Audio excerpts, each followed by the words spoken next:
Hello, welcome to Drink with Ron. I'm Ron. Hey everybody. Busted out the Busch Light Apple. Limited edition run. Apparently it's in high demand. I made an apple 9 years ago or so, and I've been bested by Busch Light. I'm not ashamed to admit it. Man knows when he's been beat. But let me digress early in this episode. Point yonder to the platter. You'll notice from the iconic album cover artwork that I've gone back to the old school. I finally hit the age where I can look at my music and go, oh shit. I still remember the first time I heard a cut from this album on the classic rock station. I was working at a truck company where if you needed to haul something, you would rent a truck and haul it. You see where I'm going with that. But I'm walking through the shop and like Paradise City or something off this album, and I just stopped. And I was like, oh shit. Like it's almost 20 years old. Like, damn. Oh no, it's starting to happen. And now, of course, it's like old. But yeah, I was huge Guns N' Roses fan growing up. You know, a town of 4,000. Yeah, there was probably like 3 people with a t-shirt, so you're like, okay, that guy's alright. But stuff like this. He said a swear. He did the F word. And wow, you'll notice down here we've got the little parental advisory label, because that was a huge thing back then. I got this album in like, I don't know, it was like the end of 3rd grade, right before 4th grade or something like that. I still remember it. It was one of those Columbia House deals. And kids, Columbia House was a record company where you'd sign up and they'd tell you get 12 tapes, usually tapes by then, for a penny. Of course, you were obligated to buy like 5 more at full price over the next X amount of, but whatever. You got the initial ones. A lot of kids did it and bailed out on it. Apparently, my family had gotten together and signed up for one of these, and Mom had kind of noticed that things that looked like they should have been selected by me weren't there. And this album was apparently on my list. So my mom apparently said something to my sister. It's like, no, he wanted that. And so she realized, she ordered it for her. So Mom came in, like, you ordered this? I was like, I don't know what you're talking about. She's like, well, it's yours. Fucking, like, okay, well, I don't know what's going on, but let's pop this in the old tape deck. And, of course, like, mainline that at my age. Yeah, I guess really vulgar looking back now, but in my defense, as a kid my age, I'm hearing the chorus, the hook, and really I'm getting lost in the riffs. Because I'm listening to it on shitty little boom boxes that are all distorted. I guarantee you I didn't know 80% of the words to this album. I told you I thought I did. But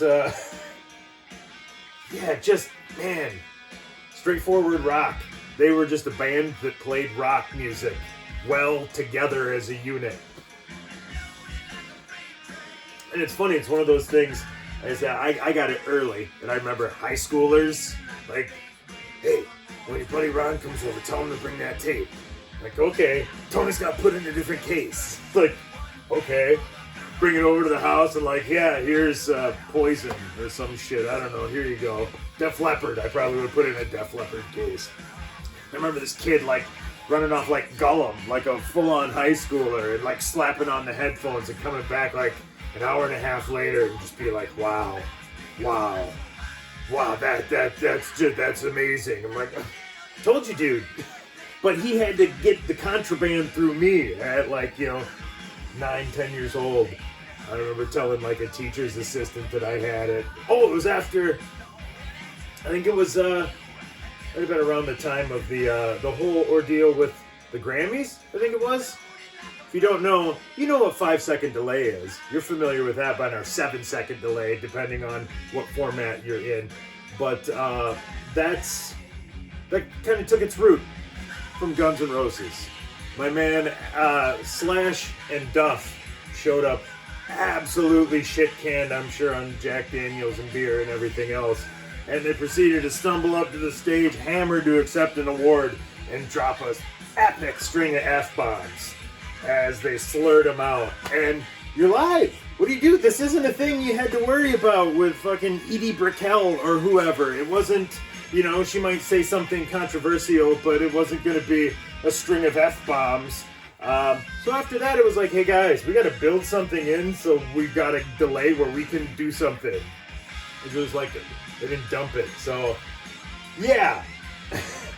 Duff and Slash. Man, that band was a mess. I was talking to my brother the other day with Adler, the original drummer, like getting kicked out. Jesus Christ, do you know how fucked up you have to be to get kicked out of Guns N' Roses with what they were doing? Like, Slash and Duff stumbling all over each other, you know, going, hey, guys, we gotta have a meeting. Adler's out of fucking control. Of course, you know, that kind of rang true later. Sounds like he's doing good now, from what I hear. I've never actually got to see Adler, but I saw them 30 years ago, almost to the date. Did an episode about it like a year ago. The Metrodome in the Twin Cities. It was fall of '92. I'll have to do the Googles, the almighty Google, and I could probably find the date. You know, a little cursory homework on my part. But hey, I'm a fucking pro with that. But yeah, it's gonna be great. My brothers, my nephew, going to see, and then I found out a couple weeks ago that most of the original cast is back together. So Slash and Duff. So it'll be all the core members that I've seen, different drummer than I saw. I think they had Sorum then, and was it Gilby on guitars? I think who was there. I'm not even sure who the guy they got now is. But I'm pumped. I was like, oh, it's going to be Axl and some guys, and that'll still be cool. I'm like, no, the fucking... And my brother said there's rumors that maybe Adler could make an appearance. That's what I'm hoping for. That's like the dream right there. Never seen him. I like the guy's style. Like, you could really hear... I think they did a good job when they replaced him, finding somebody that fit what they wanted to do, but... It's just crazy, because I said, like, with this album and Def Leppard Hysteria, the way singles dropped, you know, if you had multiple singles on an album, you could drop them for a year and a half, 2 years. So I'm telling people at school about this shit, you know, a year before they're hearing it finally on the radio, which is amazing that any of this shit got played. But, yeah, Sweet Child of Mine hits number one. Number one, that used to be like a thing. That was a good night for me. It was a good night. That was like not justification, vindication. It was vindicated by Casey Kasem and the Top 40. It was great. It was like I felt like I was, you know, found this band that came out of nowhere, which was great because, you know, you're rural nowhere in the 80s. Like, everything that shows up comes out of fucking nowhere. So I think, what's this album, like 87? And then, like I said, singles dropped forever, so they strung that out for a while. But then you look at their next album, Lies, is half and half. So there's like an older live set that's half the album. So that's from, I don't know, like 85 or something. And then you go back, was it Hollywood Rose? I think it was. That's like, I've heard demos of Hollywood Rose, that's like 83. And I think Axl shows up. Axl changes his name to Axl and shows up in LA like 81, something like that. So it's like, yeah, no, this band comes out of nowhere, guys. Who's this? And like, oh no, yeah, it came out of nowhere. This guy's been fucking working at it for a half a decade. But I remember met a guy, DJ'd a gig. It was like my first DJ gig. It wasn't all I use that term loosely, but meeting a guy and a little older, had cool headwear kind of thing. I'm like, oh, I could now be like that guy when I get older, with a fucking beard and wear a newsboy hat. Like, and he was the first one I think that ever got me with the, yeah, I saw them when they were, you know, just starting up, and now No, I don't like. No, they're not anymore. Not don't like. It's not the same. And I'm like, what are you talking about, man? Like it's no. You should have seen them when they were just nobody. Like first time I had somebody drop that on me, but it resonated. So yeah, but they really did change greatly. Like by I said, the next album they drop is half and half, some old live stuff and some kind of acoustic studio stuff. Like 8, 9 tracks on the whole damn thing. And 3 or 4 or 5 of them new ones, whatever. Not much anything, but like an EP basically. So the next thing they come back with after that is fucking Use Your Illusion 1 and 2. And you want to talk about vindication. God, how to try to explain it to somebody now. Those 2 albums were 1 and 2 on the charts for weeks running, and it was the first time that a band had done that since the Beatles.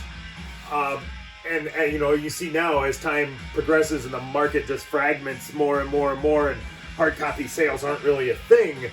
You're talking about somebody duplicating a feat of the Beatles, and at my age, and kind of being with them from the beginning, to my knowledge, they were like my Beatles growing up. And, yeah, it's, like I said, I'm going to see them almost 30 years to the fucking day apart, and it's going to be amazing. And I finished my beer, so I think it's time to put some food in the tank, get this machine a-rolling. So, for Drinks with Ron, I'm Ron with his malfunctioning technology, signing off, hopefully.